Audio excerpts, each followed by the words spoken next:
Hi, welcome to another episode of Home Projects with Carpenter. In today's episode, we're going to look at installing cabinets underneath existing countertops. Coming up.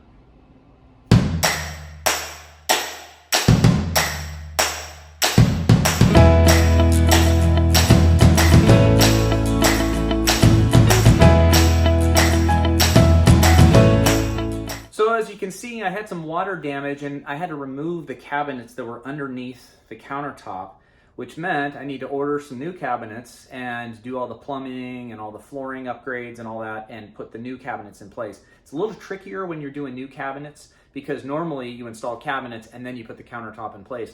Since the granite countertop is still in pretty good shape, I'm going to leave it in place.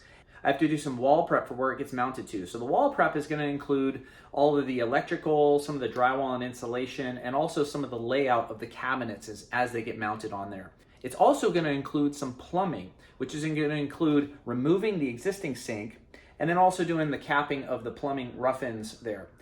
Then the third piece of this is going to be my cabinet install, and the cabinets are actually going to be sliding in place, but before I do that I have to take care of some flooring to get the height right, and also have to figure out how I'm going to anchor it to the wall in place. So those are kind of the three main things: wall prep, plumbing, and cabinets. So let's get to it.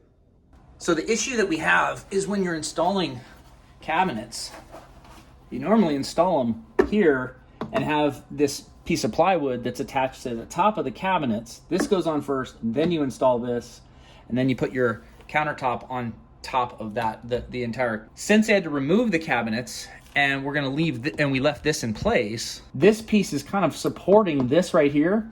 So I'm gonna leave this backer. This was part of the original cabinet, but my new cabinet has to go all the way flush to the wall. So what I'm gonna do is, since I've got this piece still in place, I'm gonna notch my cabinets right here so it'll slide in and be flush on the back side, but I'll have a little bit of a cutout so the two sides of the cabinet are still going to support the two ends of the countertop above. And then this will give me a notched piece of cabinet that I can screw in right to the wall through the cabinet back plate itself. We'll see how it goes.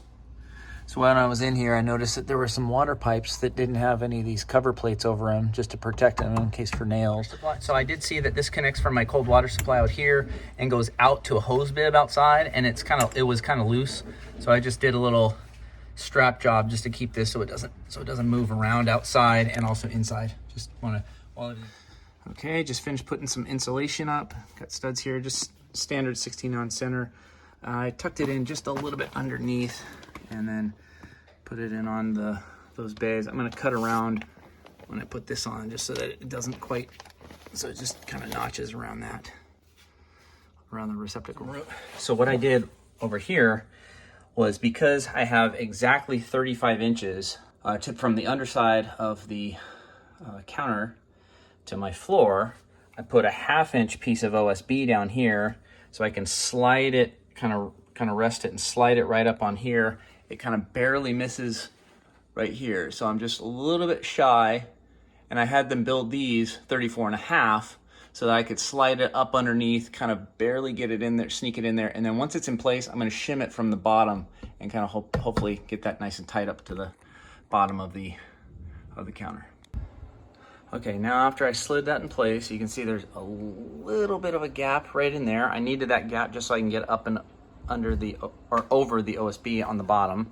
And I've got a little ways to go because I need to shim that from the bottom. The first piece in here, and what I really found to be the easiest way to do it was use the plywood underneath. I let it fly a little long, about 3 inches long, and then when I put it on top of there, and then I actually raised up the whole thing with some shims underneath.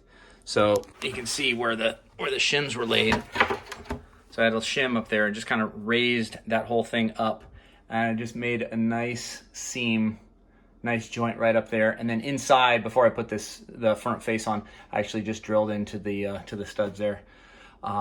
So that was that first piece. I'm going to do kind of the same thing on this one, where I'm going to slide this piece in here. I got it notched out on the top. I have that little notch out for the little piece that's supporting the top of the countertop. And so then when I slide that in place, I'm going to have that I'm going to leave it flat on the bottom here, so it just kind of like barely can slide in, but then I'm going to have it up on top in the corner so it kind of ramps up to meet it. So that top corner, it will already be kind of pre-shimmed to get up in the corner. So it'll kind of have the top piece in, and then when the shim's on the front two sides and then on this side, those three will kind of raise up together, and I'll just kind of like raise those up. As I raise those up, that's gonna have the joints that the top will be tight in the back, and then this one will kind of push up a little bit here and push up a little here and push up a little here. So that's kind of the theory of trying to get this up nice and tight. I got the next piece in place. I had to actually take the shim out of the bottom so that this piece right here would actually sit nice and tight under the ground, because it had to go up and slide in. So once it was slid in place, and I got it nice and tight in the back side here, because the back, remember, had already had the shim on it, so it kind of like ramped it up and kind of wedged it in place on there. Then once the front was in place, I just replaced my shim here, and then that made it nice and tight on the top.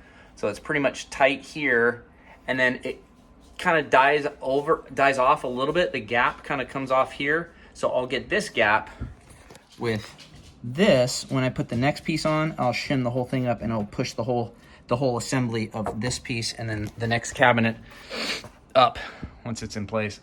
But yeah, it went in pretty easily. I've got now I got to take the sink out and put in the cabinet piece for the sink. All right, so we're at the point at which I need to take the sink out. So before I take the sink, I've got to disassemble all the plumbing. So I've already done that in terms of the water supplies. These are pretty simple. You just unscrew those from first you close all your valves, then you unscrew these. The other thing you got to do is disassemble your drain lines. It's good to have some buckets underneath. I've got a couple buckets under here. And when you do your P-trap, you want to make sure you also put some sort of a cover over the vent. So what I did was I put a rubber glove over that, and then I just wrapped it up in some blue painter's tape, just so that I have a little bit of a nice seal in there, and you won't let all the methane and all the gases out from your sewer line when you don't have the P-trap in. So that's done. We got this in place. The other thing I got to do is take the garbage disposal out, so I'll show you a couple tricks on that. All right, so my garbage disposal is very typical. It's got a flange on the top side, and then this piece right here actually has a little bit of a ramp that the bottom piece sits up on, and has three little grooves that as you rotate it counterclockwise from it, it ends up kind of sliding off. So it's going to fall right after you rotate it off. The other thing that you're going to want to do is I already disassembled my drain from up atop, and that way so this one is loose. So right up underneath here, I got that so it's loose, so this thing is free to move. So as soon as my garbage disposal is out, that piece is just going to slide right out. So undo that so I don't have anything else. I disassembled all the plumbing out here, so there's no drain line. And as soon as I pull this off, it's just going to drop right in place. They've got these little slots right here for some screwdrivers. You just kind of rotate it around. There you go. And then that'll kind of lets it fall. And there you go. So there's the top. Here are the three little flange pieces that kind of connect up on top of that piece under here. So it's got kind of like a little groove. It sits up and it ramps up like that. And you can see this kind of ramps up. So once it goes in place, when you're installing it, it goes up that, and you twist it on and it kind of locks in place. Okay, so now everything's gone. I did leave this one here. I was just having a hard time trying to unscrew that nut. I figured I'll just take it out with that. So this sink, which is mounting underneath, is a little odd. Once we moved in, I didn't realize how jerry-rigged it was. So there's a support piece underneath that holds this side up from underneath. I'll show you. And then there's two little stickers that hold up underneath. And I think they may just be glued to the underside of the cabinet here and here. And then there's a front piece that was part of the cabinet. And so you can see that that's because the cabinet was removed. It's just starting to kind of like creep further and further down, and this gap was getting bigger and bigger every day. It was just getting so to the point where this whole thing was just gonna slide out from underneath the whole thing. So what I did was I just braced it with a 2x4 up underneath it, just bearing right underneath the frame, just so that it wouldn't fall, and I just kind of banged it in place. But here's where these stickers are. I swear, I don't know if these things, I can't see any screws. There may be a screw or a nail here, but there's a lot of glue. And so I'm suspecting that a lot of this is just held by a glued connection in here. So what I did was and this one's even worse. See, this one's like, it's like there's a piece that was maybe screwed to here, and then a piece that was screwed together here, and then just kind of created the support. Very jerry-rigged. Okay, I got a little nervous here that the whole thing was going to fall down and I wasn't going to be able to support the weight of that thing. So I built this little frame that, if you can see those two legs of those 2x6s that are supporting the front side, that dropped down on those two, kind of like I was planning on. So now it's just being supported in the front by those front two legs. And in the back, they're still held by that back support strut in the very, very back. So what I'm going to try to do is free that one in the back side and then rotate and kind of rock it back towards me. And then the back two legs of my little frame I built are a little bit lower, so they'll just be able to rock out of that little wedge and drop down on those back two legs. That's what I'm hoping. If I pull this out. There we go. Boom. Right on my frame. Yes. It worked. So it slid, popped right out, and then dropped right down onto my two supports here and here underneath. So it's actually right on my little shelf, right on my little table. Well, I have to say I am glad that I went with a little bit of a frame here. This thing was kind of a beast, just kind of unwieldy. So when it did fall right on the first two legs of my little stand, and then I lifted it up and just actually, I mean, it's not like too heavy, but it's definitely cast iron. So I just cut the legs off here and then dropped it down a little bit more just so it'll be able to slide out.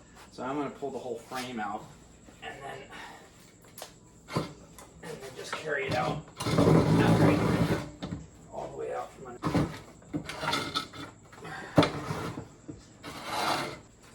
Perfect.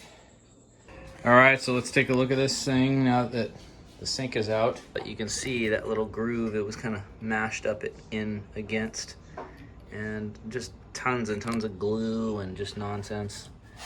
Underneath here, it was kind of being supported, and then something kind of hung over that kind of hold it in place. I mean, just a real jerry-rig job. So what I'm gonna end up doing is insulation and drywall, and then we'll drop the sink in. So here's a few shots of the wall once I've got all the drywall placed, and a couple shots of the finished product with the cabinets installed. And then here's a few shots of inside what the cabinets look like when I had to cut the back of the cabinet so I could get those valves to stick through. So there you go. Thanks for watching another episode of Home Projects with Carpenter. Hope you learned something on installing the cabinets underneath existing countertops. If you're interested in how I installed the sink, you can click on this link right here. And if you haven't had a chance to like or subscribe, if you like the content, and until next time, we will catch you on the next one. Thanks for watching.